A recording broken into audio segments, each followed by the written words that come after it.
So we're going to kick things off now, and I'd like to introduce you to Keith Twist.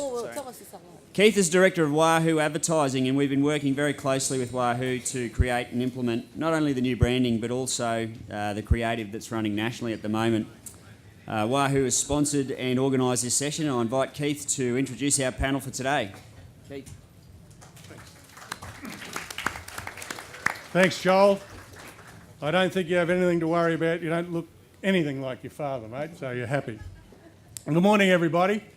It's my pleasure to introduce the next session of the Sales Rally, the marketing panel, who will be discussing maximising the media. And I gather from the topics already covered, it's a hot topic. I'd also like to take this opportunity to introduce myself and my business partner Janine from Wahoo Advertising. And as Joel said, we've been involved with as your marketing partner for Remax Australia and New Zealand, and part of the brand campaign and the airport campaign that Michael talked about this morning is all on display at the end of the room. We welcome you to come up during the day and have a look. Some of the feedback has been great, so we hope it as well. I hope you like it. Today's media landscape is, as you'd agree, very fragmented. People are consuming media very differently these days, from the traditional channels of newspapers, radio and TV to the many new online, digital and mobile marketing opportunities. And knowing where to market your properties and your brand can be very challenging. If you thought Australian newspapers were dead, can I remind you that we are still spending $30 million every week in Australia buying newspapers. Digital advertising options are endless and growing every day. However, as with any other media channel, it's all about messaging and getting the right audience with the right message when and where they are consuming their media. The reality is that each and every medium has its place in the market, and to assist with your understanding of how to maximise media, we've assembled a really high, powerful panel of respective industry experts for you today, chaired by renowned real estate identity, Kevin Turner.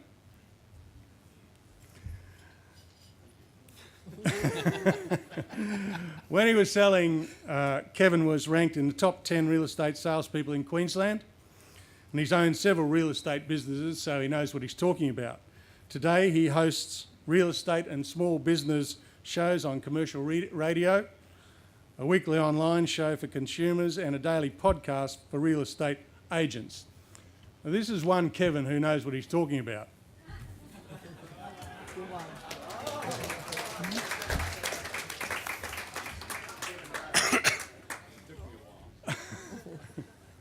On the panel, and in no particular order, we have in the far right, representing newspapers, we're very pleased to welcome the CEO of Newspaper Works, Mark Hollins.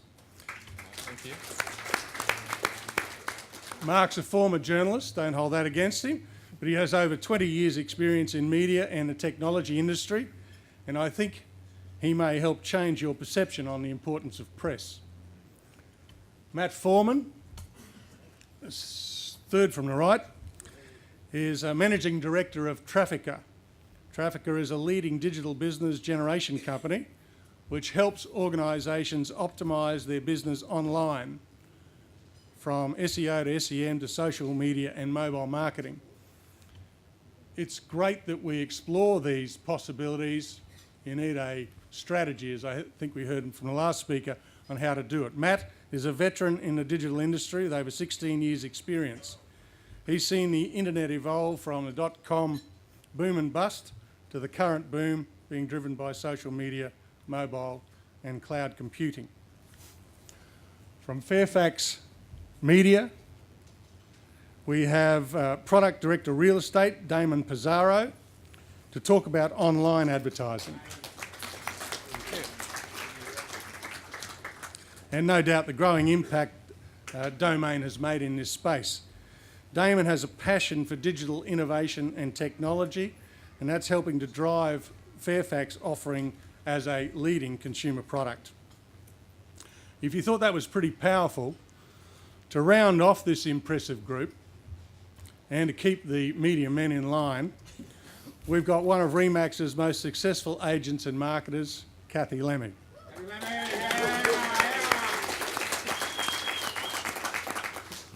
I think you probably know this, but it's so impressive I'm going to read it out to you again.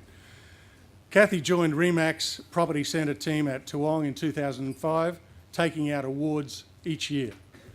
In 2010 and 2012, she received the #1 individual Remax agent in Australia. In 2011, she was the recipient of the prestigious Eagle Award. Yeah, go the Eagle Award. Go the Eagle. During her successful career with Remax, she's also achieved Hall of Fame in 2007, along with a Lifetime Award in 2012. She has developed a successful marketing style which enables her to tailor her services to the individual needs of each client. We hope you find this session stimulating and informative. We welcome your questions right throughout the session, and would you again just welcome our panel. Thank you very much. Thanks, Keith. I'd just like to make a couple of quick comments, if I could, before we start the panel discussion. Firstly, we're going to pick up on a number of points I think that our previous speaker, Peter Brewer, made, and that was a great presentation, Peter. Congratulations. I wasn't able to see it all. We were out just comparing notes before we came on stage, but I've seen Peter speak before, and it really is, he makes a lot of sense. So well done, Peter, and it was a hard act to follow. I just want to make a couple of comments about media, if I could, just before we start, with the introduction, of course, of the no-call register several years ago, and then the pending introduction of the do-not-knock register.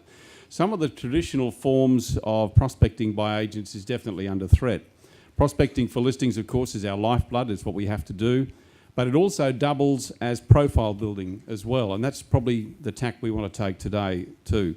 So it's becoming more and more difficult to prospect. So how do we then go about building profile and getting more listings? That's really the challenge for us to discuss between now and midday. So to add to that debate, of course, there's been the suggestion that press is dying. And there was a reluctance for us, since we had a high-profile press personality on stage here today, to ignore that. But how can you ignore the elephant in the room? I mean, there is talk about it. We will put it on the table today, and it'll be interesting to see what flows from that discussion. You're going to hear evidence today that will show that that really isn't the case. To ignore press, you would do so at your own peril. Kathy may not agree with that, and we'll be interested to hear her comment as well, because as Kathy will tell you, she hasn't used press for some time. So it'll be interesting to see how she balances that up. We need to look at press and online in harmony. The two need to work together. This is a massive increase in how we're changing our business profile and how we're doing it. So the other thing that I wanted to mention too, and I think Peter touched on it, is the use of video. But our industry is probably one of the slowest to uptake, to pick up on the use of video. And I sometimes wonder why that is, because it is such a powerful medium, as Peter demonstrated to you on stage. So as you can see, there are a number of challenges for us. I'm going to throw it open to our panel. And as Keith mentioned at the start too, we'd welcome your questions at any time. Just stick your hand up, and we'll get a microphone to you. So please don't wait till the end. If something happens or occurs and you want to make a comment or ask a question, we'd encourage you to do it. I want to throw it open firstly. The first question I wanted to ask is of Matt. Matt, I wonder if you just clear up something for us, and then I'll get comment from the other panel members as well, but the difference between marketing and advertising. Yeah, okay. Thanks, Kevin. Hello, everybody. I think, advertising, if you look at the true definition of what advertising is, it's paid placement to promote a message. So, advertising is part of the marketing mix, and it's a component of your marketing mix, but it isn't marketing per se. And I think marketing's much broader than that. And we were talking about an analogy earlier today as well. If I am on Facebook and I write on Facebook, does anyone know a good agent I could sell my house through? And my friends would say, "I'll go talk to Scott Mackey at Remax," for example. I necessarily wouldn't click on that, and I wouldn't go through and make an inquiry online. I'd probably ring my friend and say, "Oh, have you got Scott's number? Can you send it to me?" I'd call Scott, but that Facebook interaction would get absolutely no attribution for that lead, because how is Scott to know that that conversation took place, and how do we track that? So, every different channel plays its role in the marketing mix, and some of it can be attributed and some of it can't be attributed. And I think it's really about understanding who your customer is, and then testing and playing around with things so that you can actually find out what works for you in your local area. David, did you want to make a comment on that? Hello everyone, firstly. A pretty comprehensive response, but I think from a marketing point of view, I think, well, in the industry, and I think this is across any industry, there's a negative connotation to the word advertising. But fundamentally, whether you're marketing or advertising, you're actually trying to entice someone to do something at the end of the day. So there is some overlap between the terms, but I think marketing it's a much broader sphere. Obviously, advertising is part of that sphere. And a lot of it is also about research, public relations, how you represent yourself in this industry. Your day-to-day interaction is part of your marketing mix. And it's pretty interesting. I was saying earlier, I've recently spent some time in the US a couple of weeks ago, really trying to see what's going on in the industry there. And a lot of the ways agents are trying to market themselves there is actually becoming experts in their local neighborhoods. And they're doing that by writing content in their local papers, they're getting online in forums, they're getting on social media, and they engage in with questions that people are trying to work through, and that's becoming a core part of their marketing mix as well. Mark, I might move to you if I could. I'm not going to ask you to comment on that necessarily. I think we've sort of aired that one quite well, but I wanted to actually ask you, given that we touched on the fact or that statement that press is dying, how do you see agents now using the mix between online and press? Well, good morning, everybody. I think firstly, the mix is down to the business that you're running yourselves. I don't think there is an answer for any business, any real estate business, or indeed any business, period.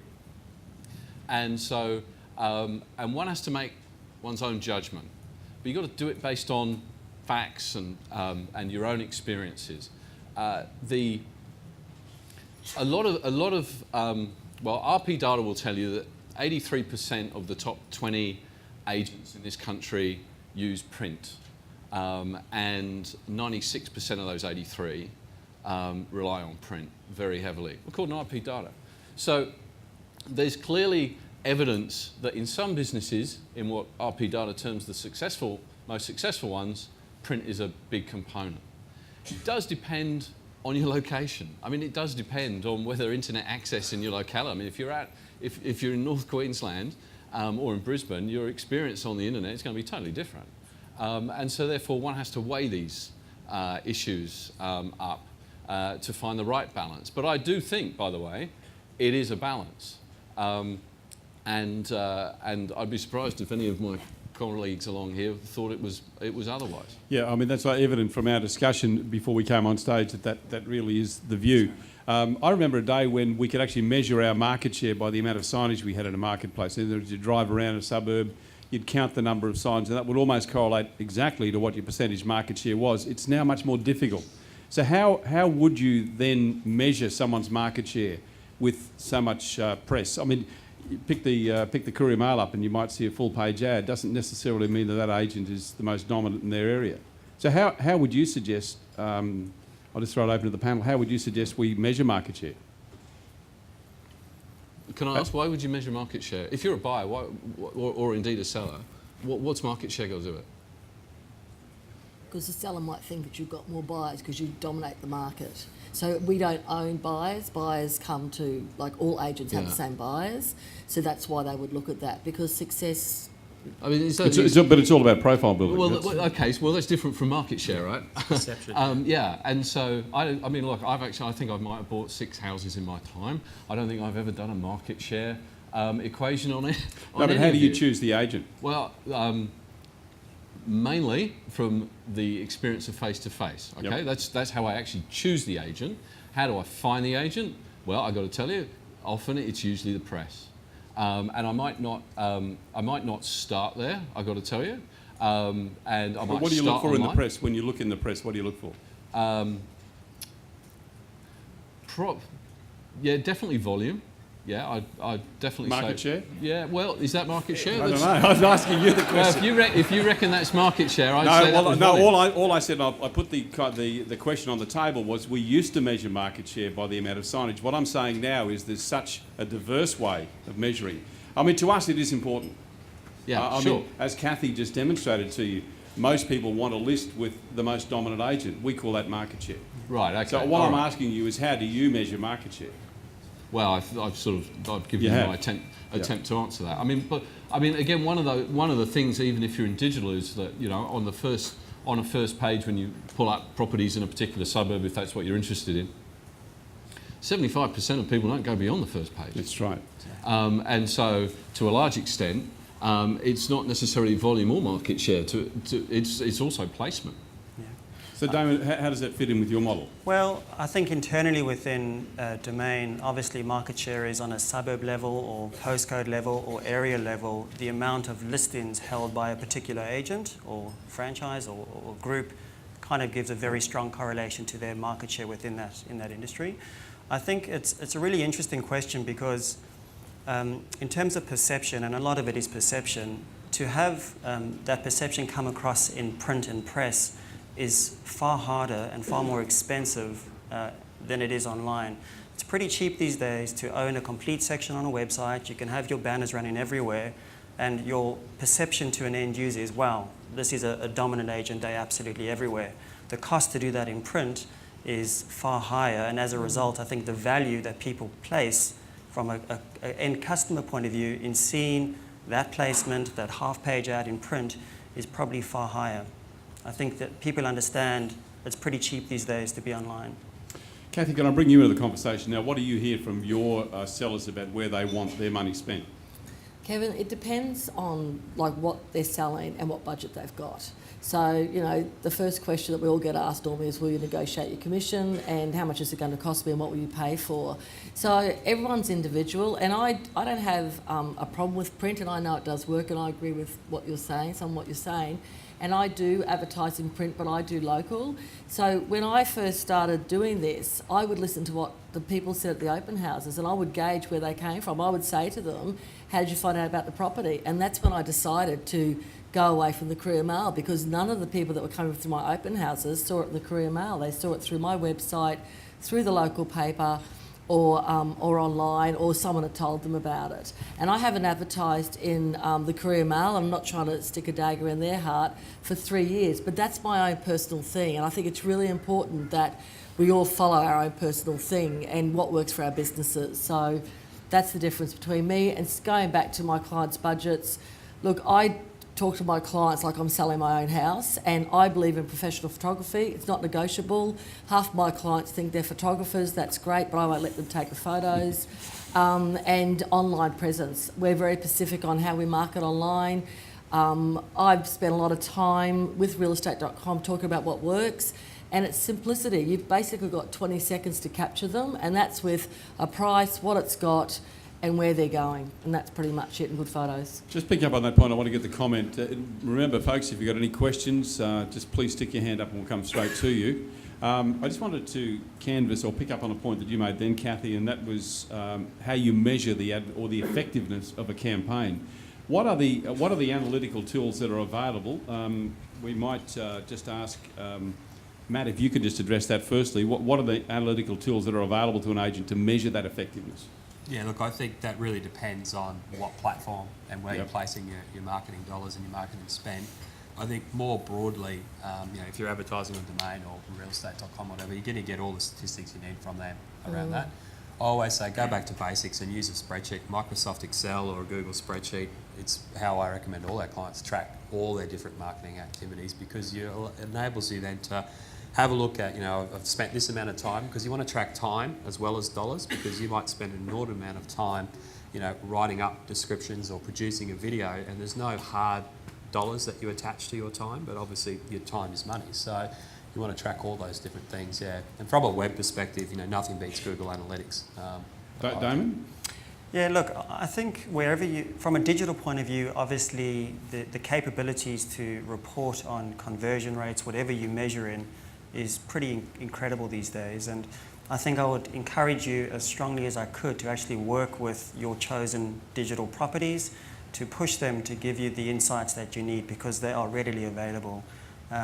We know every statistic you can imagine about how effective different different treatments are on listings. You know, video is something we were discussing earlier, the impact that has in increase in page views and conversions. The same with agent branding, your franchise branding, size of images. Every single one of these things has a material impact on the amount of people that view a property, and in turn the amount of people that inquire on that property, and obviously the end of the funnel, the amount of people that come through the open home. If I could just add one point to that, and you make a good point about the different size banners or different size images, they're the things that you should be testing because the data's there. Absolutely. And you're able to test it pretty cost effectively, so you do know, what is the best size image or the best style or whatever it might be. Can I say something? Yes, Kathy, please. You don't have to ask permission. I think you guys, I love listening to what you're saying, but it's also technical for someone like me. And my method has always been KISS, which is keep it simple, stupid. So rather than, I couldn't tell you the last time I looked at a graph or analysed my business, and maybe that's a naughty thing, my financial advisor would certainly say that. But I just talk to the buyers and the sellers and keep it simplistic. You know, if Mr. and Mrs. Jones don't buy that chair, but they buy this chair, then why? If they've got the same money, why? And that's how I measure what's working in my business place.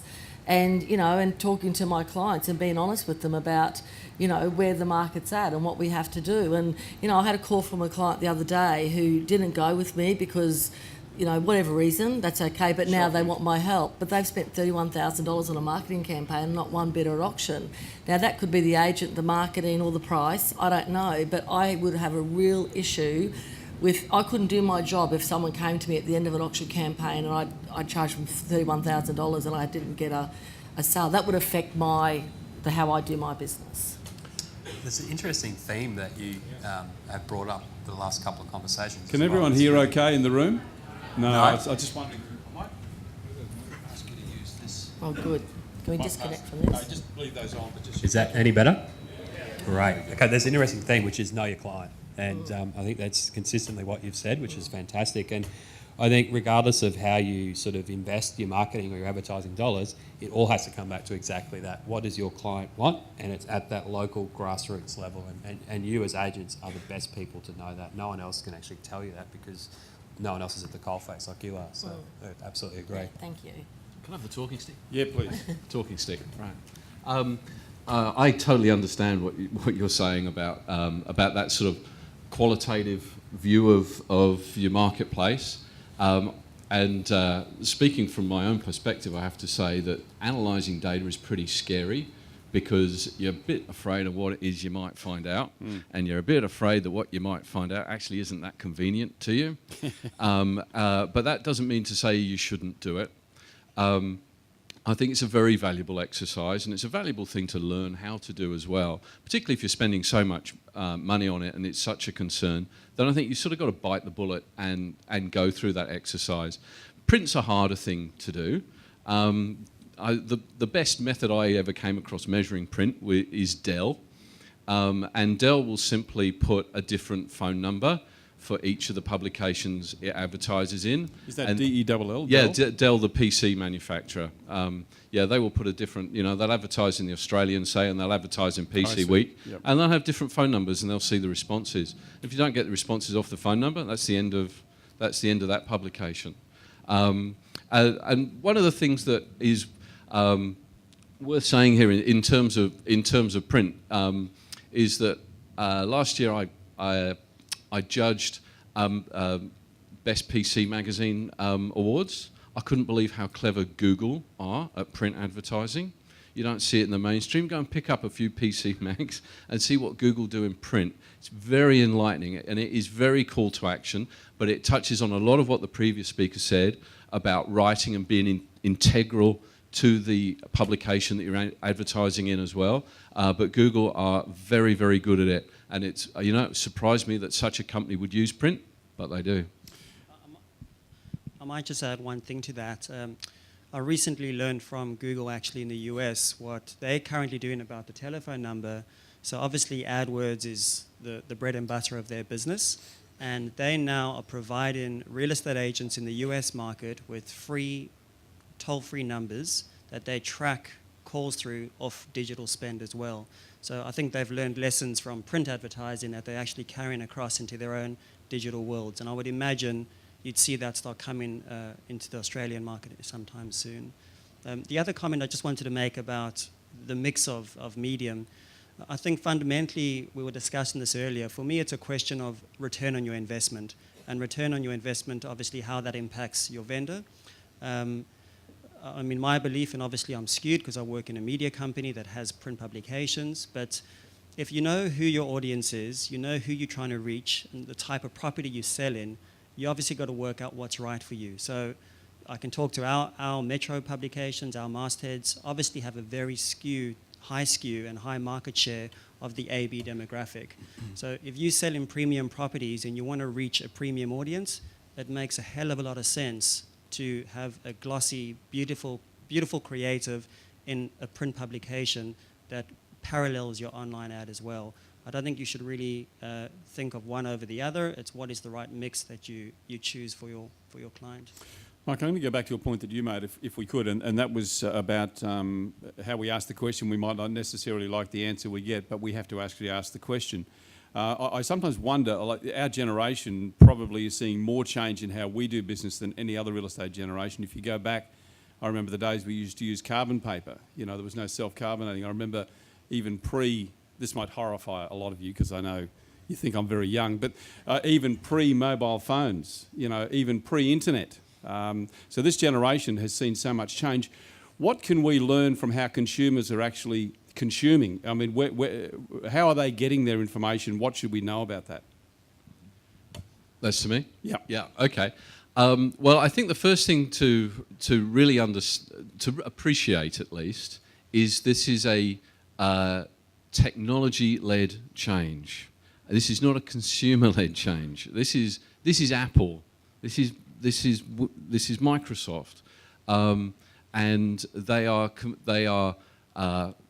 have changed the game so much. Not just in the internet, which we all know about, been around 20 years, but also now in the way that we consume our media in a mobile way, but not everybody uses mobile technologies for everything and it alone and exclusively. But there is no doubt, there is absolutely no doubt that the trajectory from print, shall we say, to the internet, the web and PC would have gone like that, and mobile goes like that.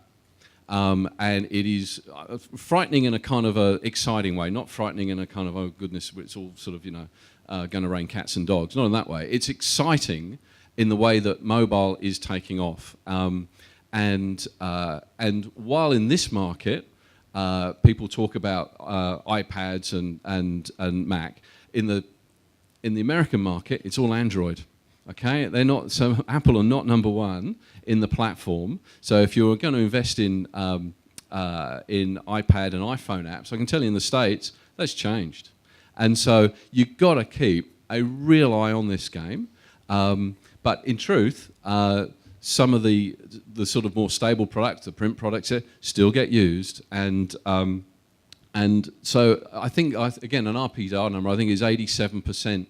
Of buyers who are serious, as opposed to sort of just cruising through. Serious buyers use a combination of both. Dammit, I want to switch to you if I could, because I want to sort of build on that comment just a little bit. If in fact the consumer is changing how they consume, or we react with that consumer, what challenges have you got for introducing into your site domain products like Layer to actually integrate or bring the two mediums together, press and online? So the challenge of bringing them together? Well, actually introducing them, is it a challenge for you? Is it something that you see agents embracing? The transformation to digital and mobile? No, by the use of technology with Layer technology, QR code. So in other words, getting consumers to move from one platform to another. Yeah, look, I think I'm not a massive believer in QR codes in particular. I think it's all about, there is mass consumption behavior, and I think it's important to stay kind of at a level playing field with where the end consumers are. I think we have it pretty tough in terms of, and this is a large media organization with massive budgets keeping up with technology. We invest tens of millions of dollars as a business, hiring lots of developers and really smart people to do this stuff. So on an individual agent level, it's extremely difficult. I think the kind of my suggestion and my thought would be to really leverage the partners that can help bring you that audience, and use the digital platforms where they're helpful to you. Would I recommend you all go out and start building your own iPhone applications and Android applications? Absolutely not. It's extremely, extremely expensive to do. The maintenance to maintain them is pretty high. At a group level, at a franchise level, it might make a lot more sense. You need that branding, you need that awareness. I don't think you should shy away from that. On an individual level, it's extremely challenging. Things like individual websites. Just let me ask the question in the room.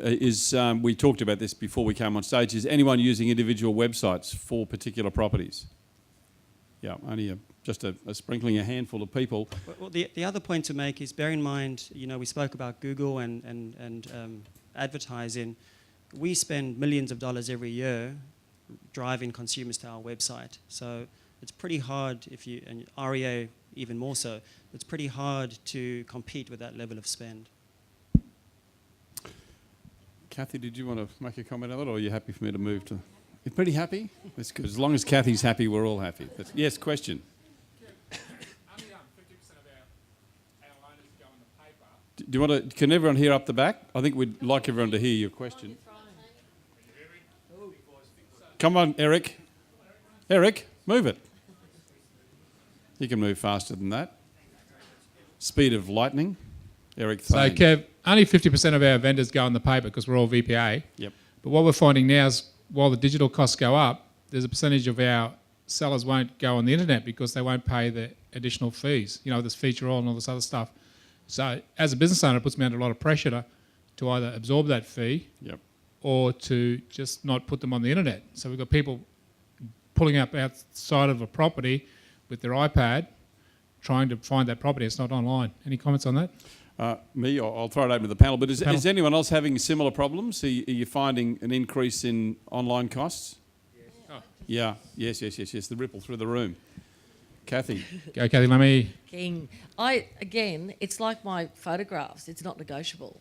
I wouldn't take that listing on. And I'm not in your area. I'm not trying to be disrespectful, but so your sellers are saying, well, the people who are going to buy my house are in Cairns only, whereas the internet opens up your sellers to the world. So it'd be non-negotiable for me. And I know the costs are high, but have missed out all those buyers. So it'd be non-negotiable for me. Matt, did you want to make a comment on that? Oh, look, I mentioned it before. I think it comes back to your local market and what's going to work there. And if the buyers aren't looking on the internet, well, then maybe not be there. But I can't think of a scenario where people wouldn't interact with the internet through a property purchase decision. I think I looked at some data, and 86% of people that buy a property will actually use Google at some point through that decision-making process. So that might not necessarily be they'll search for a property on Google, but once they've found potential properties, they'll go to Google and look for the closest schools, or they'll look for maps on Google and things like that. So, you do have to be on the internet. I think it's just, you have to be there. Yes. Yep. Yeah, I'd just add that I think this is one of the reasons why you do want to actually analyse your data, because to use the often used quote of a famous economist, "In God we trust, everybody else can bring data." And if you can actually hold your argument using your own experience in that market with your data and just go, well, there are the facts, mate, then I think you've got a much better argument or platform for your argument than simply saying it's not going to work, you've got to use the internet. And I think, and again, there's lots of data out there that you can use to support your contentions. I sympathise. I don't know where you go with that, but I'd certainly push back. Question? This one's you, Tony. The properties you don't put on the internet, are you selling them? Yes, he is. So that was not so much a question. Excellent. Well, it's good. Excellent. That's Problem solved. Brilliant. Done. Any other questions? I just want to move to another topic now, if I could. I just want to ask someone on the panel to address it, and anyone who wants to stick their hand up, we'd love to get your comment. Above the line and below the line communication, can you tell me the difference, and how can agents be using that to increase their profile? it's ended up with me. Okay, so above the line, the way I look at it is either traditional type of advertising and marketing where you're really using it to build awareness and there's an element of direct response to it. Below the line is definitely much more direct response orientated. So a lot of the activity that you'll do on the internet will be very much below the line and direct response orientated. So you're really looking at generating listings or generating inquiries. So that's sort of in a simplistic form how I look at it, yeah. And push for direct response on some of that? How do we measure that? How do you measure direct response? Yep. Well, I think there's a couple of different ways. Firstly, the number of people that are actually interacting with that piece of information or that piece of content online. So that might be people clicking, people viewing, watching the video, whatever it might be.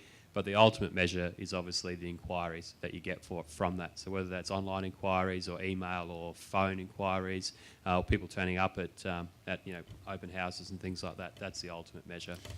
Damon, can you help us with a bit of information about how an agent can use Domain, for instance, to build their own profile?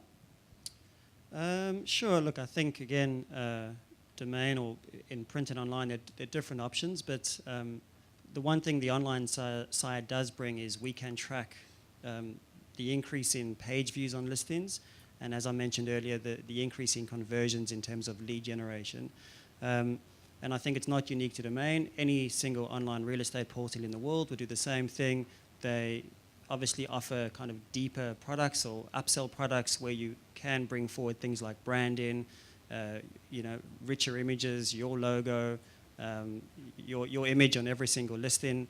And I think there's definitely strong evidence that can support that grows your own personal brand, the company you represent, and ironically, it actually drives higher conversions as well. Is there a need to have different messages on different mediums, or should there be consistency across all mediums? Generally speaking, I would say absolutely. You need to have different messaging. I think it's pretty critical to understand the behavior that people use different mediums. So it's a pretty fascinating story. If we look at our internal metrics from Google, actually, Google Analytics of hours per day, day of the week, and what devices people use, it's a radical story. And you see things like tablets being used 9 p.m. at night and the peaks at 9 p.m. at night during the week, where website, desktop, traditional desktop and laptop behavior peaks on a Monday and Tuesday, drops and then flatlines for the rest of the week, where iPhone goes absolutely through the roof on a Saturday, plummets on a Sunday, yet iPad goes through the roof on a Saturday and stays through a Sunday. So people are using these devices in very different ways. Again, I spoke earlier of the work Google are doing around actually understanding this, and they're now bringing out technology that allows you to change the creative you use based on people's behavior. So for example, if you want to order a pizza on a Friday afternoon, and you're looking at it from your mobile device, they might say, pick up a free drink when you come in store, because they know you're likely on foot. If you do it at 7 o'clock at night from a laptop, the likelihood is you're at home, and the creative dynamically changes to free delivery. So they're starting to use context, relevance in terms of the messaging, and I think it's a fundamental point to actually comprehend that people use devices in different ways, and the message you put out needs to reflect that. Okay, I'll just throw this open to Matt, I think, and then we'll just pass it along the line. Can you just tell us how we can demonstrate that marketing is not advertising and that marketing is not an expense but it's an investment? Can you give us some lines? Oh, okay. So marketing is not advertising. Well, I think if I went back to the definition I provided earlier, I really view advertising as spending or investing money to actually drive a desired response or to communicate a specific message. And I think one of the great benefits of advertising, it doesn't matter what platform or media you're on, is you get to control the message and be very precise with who sees that and what you say. I think with marketing, particularly with the internet and social media, you've had to give up control of what that message is in a lot of respects as well. And a lot of people aren't comfortable with that, but it's just the new normal and it's the way it is. So, I think the web and social media in particular has driven a really high level of transparency and you need to be authentic in the market. And I think agents that are authentic and transparent and behaving online in that way as well will naturally attract the right sort of people. So I think that's a difference between the advertising and marketing thing. What was the second part of the question? Second part was how can we demonstrate that marketing is not an expense but it's an investment? Well, it goes back to the point about measurement. Absolutely. Before, I think it's the famous line about television advertising. You don't know which 50% of it works or doesn't work, and I think the way that you deal with that is very similar. It doesn't matter what platform it is, online or digital as well, because there's a lot of things that you can spend time and money on online that you can't track, and you still have to have confidence in the fact that it is attributing value. A lot of that might be things like building your profile and building your personal brand. You're not going to be able to put a direct measure of dollars on that, but you do know that the more profile you have and the more people that are becoming aware of you and interacting with you online, then the more value that's going to create, because you're going to attract more listings. So I think you've got to measure everything. You need to be controlled in the way that you do that. And I understand and appreciate everyone's very time poor, but I think there's simple ways that you can sort of break it down into sort of bite-sized pieces and get your PAs or your EAs to potentially assist with some of that tracking for you, so you can just get those little bite-sized pieces of information and insight that's going to help you make better decisions and demonstrate a better return. Mark, did you want to make a comment on that? Well, not particularly, but No. other than to say, there's so much distraction and so many things you can do that it's very easy to forget what your core business is. Yes. And that is the thing about so much of small business, real estate or any other type of small business, is you can get lost in this stuff, and then of course core business tends to drift, and then you tend to wonder why.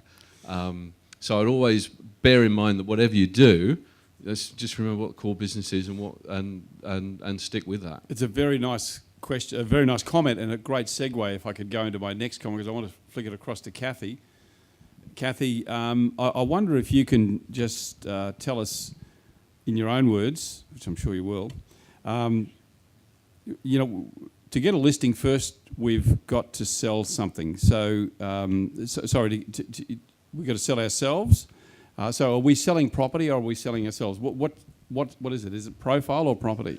No, it's profile first, because if you walk in my opinion, to sell, like to get a listing presentation, if I'm on the right track here, and look, the market's tough, there's no denying. There's so many things at the moment, the election, this, that and the other. If you walk in and all you talk about is how hard the world is, then they don't want to hear that. They want confidence and they want upbeat. So you've got to sell yourself, you've got to be upbeat. That's pretty much it. And you're going to do the best job you can, make no false promises, you're going to get the best possible price. That's all that any of the vendors can ask of you. What was the other part? Sorry, I'm nearly 50. I'm 50 in January. So what is the question was, what is our product? Is our product selling property or selling ourselves? Well, first? it's both, because you have to sell yourself to get the property. So number one, That's selling right. yourself, and number two, and your capabilities, and then number two is selling the property. Now, if you can sell yourself, the rest is easy, in my opinion. God, I'm not the smartest brick in the shed, but seriously, I'm a very honest, trustworthy person, and that what these guys are saying, like, I am totally lost, and I am very impressed by all the data and everything, but I've got a headache. And I think part of being part of Remax is great, because the principals can do all that stuff and we can sit back and sell houses. So it's great. But thank you. Well done. But Matt, it does raise an interesting question, doesn't it? About what is the product, and if the product is selling ourselves, how can we best do that? And where does that line? Where's the fine line between promoting ourselves and promoting property? Look, again, Kevin, I think that this is all. We just need to have clarity in our lives, and that is when I walk in to sell Mr. and Mrs. Jones's house, I know I'm going to do the best possible job for them. And if I'm not, so something happens in my life, like the floods a couple of years ago, and I'm not up there at that time, then I will not take on that listing. And I think that's what it's all about. Again, going into all the information in the room, I love being educated and mentored. I really love these sessions. Reality is I take about 5 minutes away, and that is money in the bank for me. We worry about too much stuff. Just go and get the listing, have a relationship with your clients, have a relationship with the buyers, and sell the house for the best possible price, and then get other people to do this stuff if you're like me and you can't do it, you know? So it's too much information, guys. Like, just talk to the people at the table who have been good enough to call you in, listen to them, and then Google, gaggle, face off, twit, whatever you want to do later on. You know, pay people to do it, but it's too much information. Sorry. I warned you, Michael. I have to be myself. No, that's fine. In fact, wonderful stuff. Yeah. It took her a little while to warm up, but she's there now. She's right. She's away. I took a photograph earlier from up the back of the room. I think when Peter was on, I was going to actually put it up on Facebook, and I took the photo on my iPhone and then went to try and put it up onto Facebook, Peter, and it came up and said something like, "There's no account attached to this phone." "Oh, too bloody hard, I'll do it later." So, yeah, I did, mate. Yeah, you'd be impressed. Yeah. Guys, any more questions for the panel? Yes. We'll get a mic to you if we could. Thank you. Just while Kathy's got the mic, we're just talking about the whole thing about whether our product is ourselves or the property, and I've just been waiting in the whole session to ask you, prospecting-wise, the mediums that you use and where you find you get that lead to get in the door. Like, so you talk about paper or web, and for you personally, and then obviously we talked earlier about the point of difference. What do you say? Look, again, going back to that KISS method, I went into this job, you know, nearly 10 years ago now, because I had been burnt by a few agents and I didn't like it, and I thought they can do it, I can certainly do it. And I'll speak for, I wanted to earn $65,000 a year, so I'm glad that I've earned a lot more than that. But it's about being a real person. You know, one of my closest friends, and Kevin knows, is Lexi Hamilton-Smith, and she's a gorgeous girl. And she said to me a couple of years ago, the secret to your success is you're a real person. And I'm a dag. Like, whether I'm here or with a bit of lippy on or down the shop with no lippy on, I'll talk to anyone about real estate, or their kids, or school, or whatever. And I've had people ring me up and ask me where the best picnic spot is in Fitchery Pocket. And that was it. One other guy rang me up, who was an ex-client of mine, and wanted me to find out whose dog was running through his yard. You know, did I get upset at 8 o'clock on a Sunday morning? No.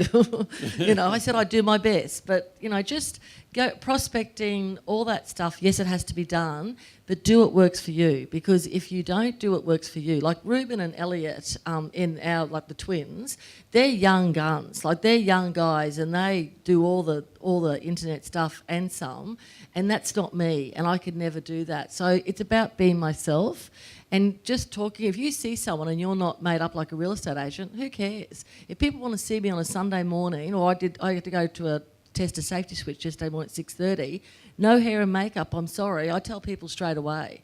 You know, so just be yourself, and everything else will come, you know. Do what works for you. For me, I knew my community before I started selling real estate, and if I was called into a listing and I didn't get it in those days because I was a newbie, then I would ring them up and say thank you. And I used to work for an agent before I went to Brad, and he said to me, if ever you don't get a listing, make sure you ring them back and say, thank you very much, it's a fantastic house, it will sell quickly. Because I set it up for the next agent to have to, you know, like, go forth, or else I would be there because I was positive and motivated. Did that answer your question? So I live in Kathy world, sorry. I think that's exactly what they wanted to hear. Any other questions? Yes. Microphone.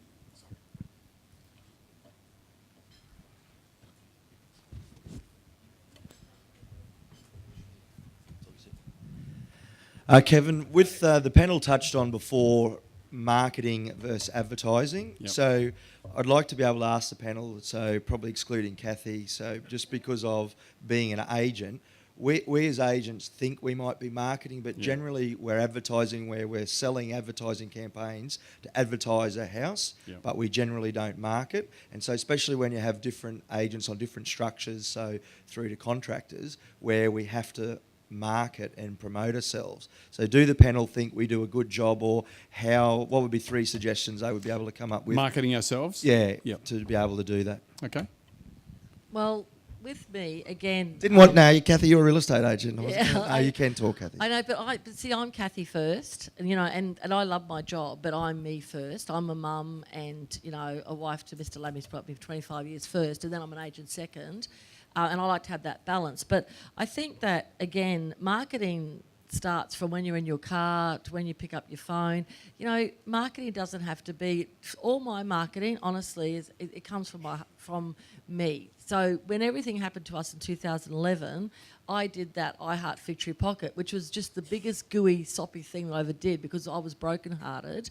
But it's one of the best things that I did. And with Peter Brewer talking today, like, I'm a nut. I should be out there doing all that face-offing and twitting because I've got the perfect, you know, module to do this. I've already got how much I love my community, but I just haven't gone there because I just am lazy. That's pretty much it, and I'm not technically enabled. But, you know, you market yourself from everything, from, you know, how you keep your lawn to how you talk to people. Just because they don't sell their house with you doesn't mean you shouldn't talk to them. So, I don't know, that's what I think anyway. I think marketing's something that you can do for free and advertising is something that you pay for.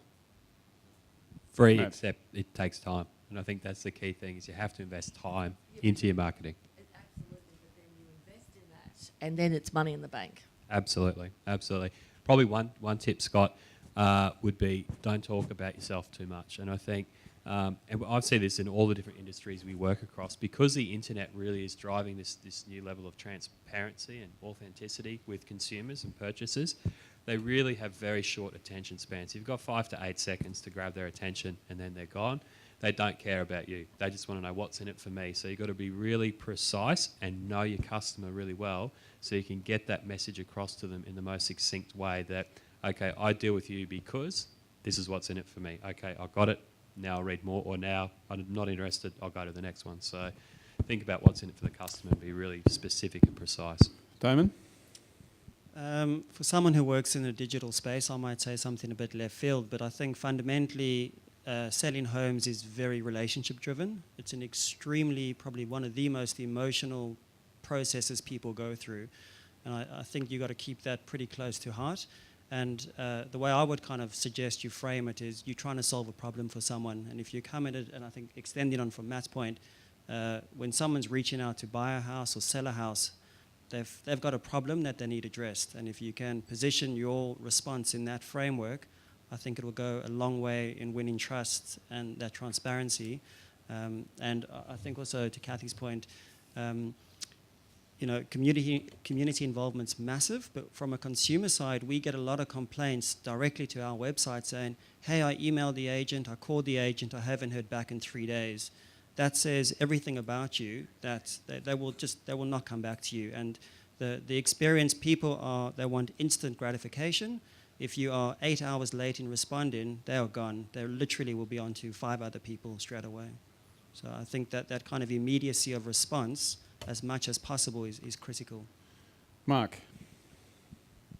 Mate, I don't think they're giving me much more to say, to be honest. My wife once set up a small business, a small publishing business, and she did exactly what Kathy did. And she was just real, and she took no with a smile, and came back, and but didn't hassle, and just rolled with the punches, and was very authentic. And when the phone did ring, she did pick it up, because that's part of being authentic.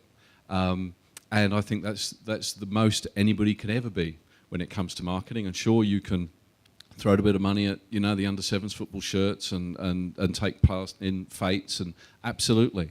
And that's a good thing to do. But at the end of the day, when you're selling, whether it's real estate or anything else, people buy from people they like. People buy from people they trust. People buy from people with integrity. And that's the key to the marketing as far as I can see. And that says everything about you. And if you fit that criteria for the buyer in front of you, then you'll get a sale, I'm sure.